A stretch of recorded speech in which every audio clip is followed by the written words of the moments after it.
Dear cadets, Assalamu alaikum. Bismillahirrahmanirrahim. Welcome you all to online classes. I'm your physics teacher, Shaban Ali Sheikh.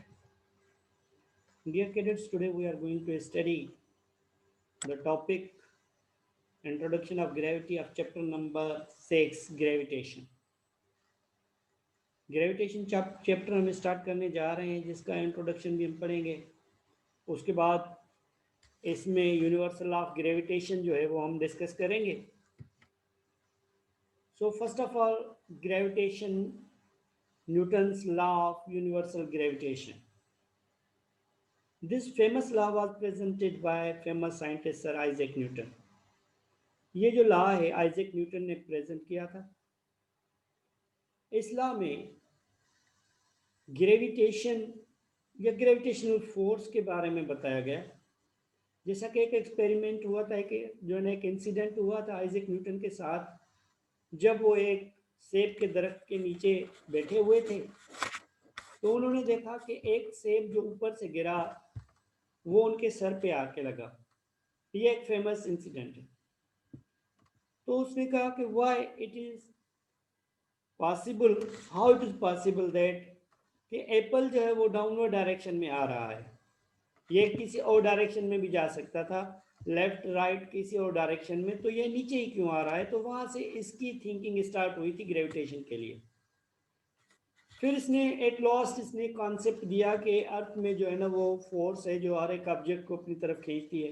तो ये वहां से start होता है.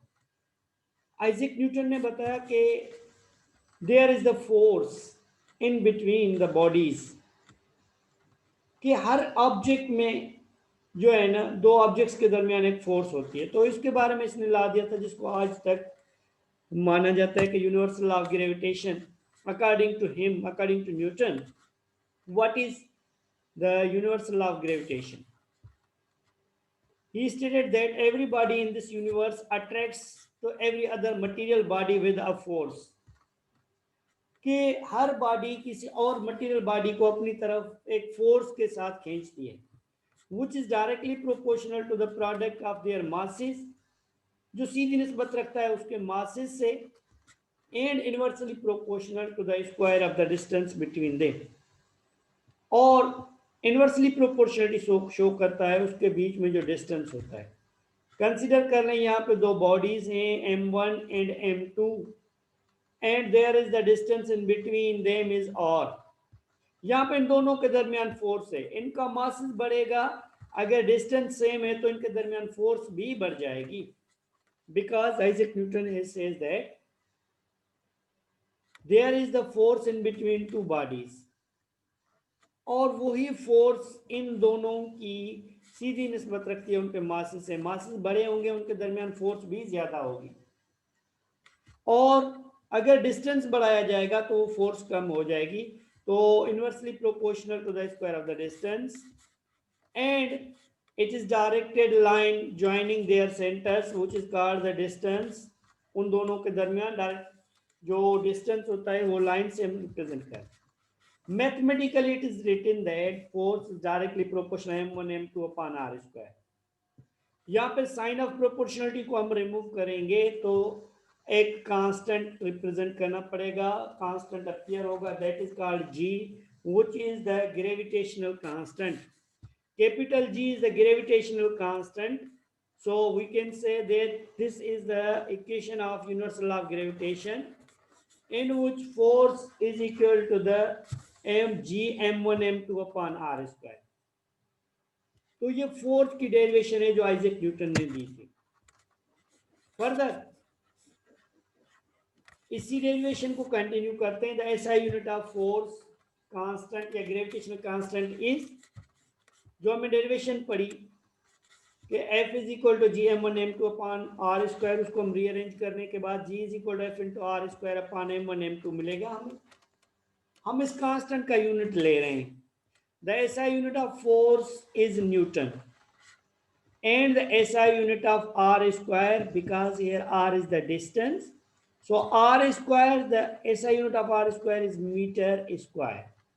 There are two masses m1 and m2 of the bodies m1 and m2, so we can say that kg into kg, because mass of one body, here the its SI unit is kilogram and another body SI unit is kilogram.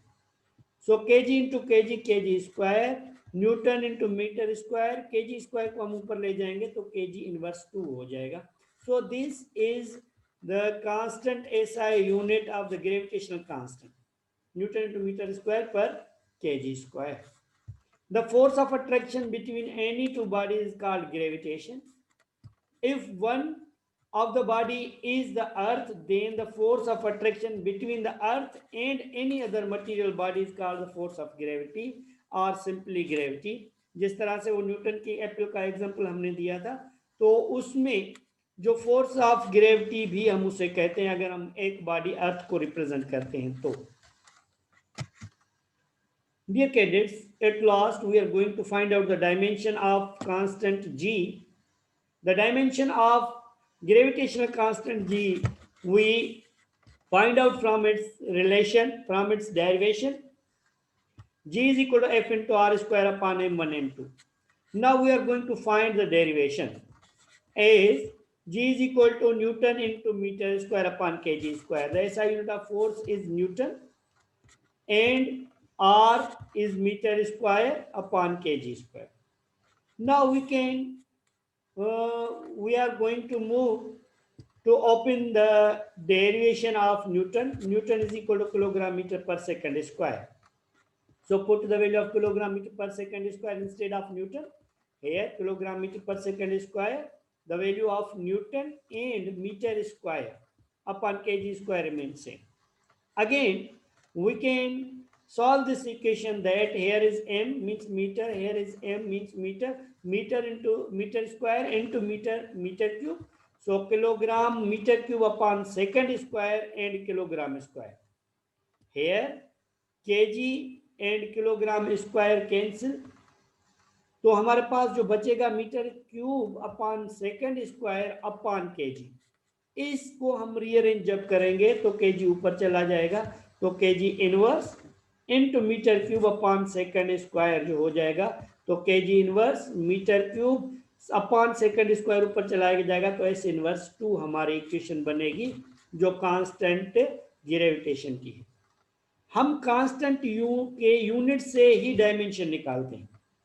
Now, so the dimension of universal gravitation constant G is, for kg, we are going to put here m inverse, because while we are going to take the dimension of kilogram, we put its mass m is capital M inverse. Meter cube means the length, here length cube, and second square it means the time minus 2. So the SI unit of capital G is kilogram inverse meter cube per second inverse 2, and its dimension is m inverse L cube and t minus 2. तो ये जो थी हमारी dimension थी universal जो gravitational constant की. So thank you very much. It's all about our today lecture. इंशाल्लाह हम मजीद लेक्चर के साथ फिर आपको दोबारा इसी तरह से फिजिक्स के साथ और इसी चैप्टर के और टॉपिक हम डिस्कस करेंगे. And thank you very much.